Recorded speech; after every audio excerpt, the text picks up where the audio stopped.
स्तोत्रसंहिता 51.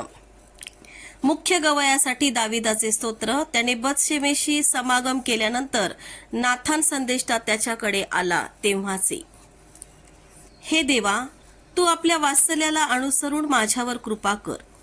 तू आपल्या विपुल करुणेला अनुसरून माझे अपराध काढून टाक.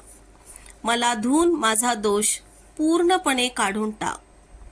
माझे पाप दूर करून मला निर्मळ कर.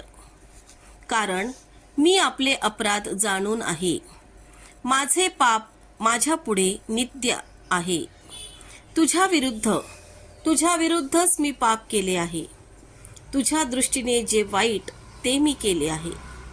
म्हणून तू बोलशील तेव्हा न्यायी ठरशील व निवाडा करशील तेव्हा निस्पृह ठरशील.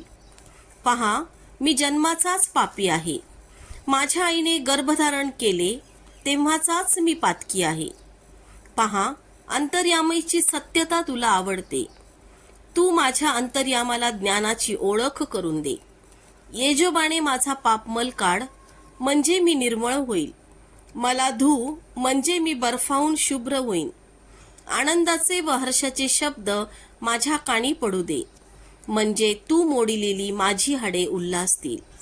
माझ्या पापापासून तू आपले तोंड फिरव. माझे सर्व अपराध काढून टाक. हे देवा, माझ्या ठाई शुद्ध हृदय उत्पन्न कर.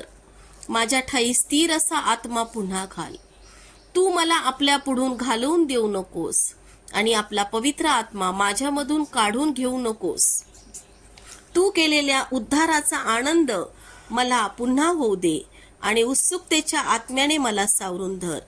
म्हणजे मी अपराध्यांना तुझे मार्ग शिकवीन आणि पातकी तुझ्याकडे वळतील.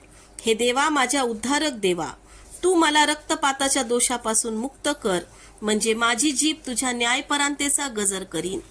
हे प्रभू, माझे ओठ उघड, म्हणजे माझे मुख तुझी कीर्ती वर्णीन.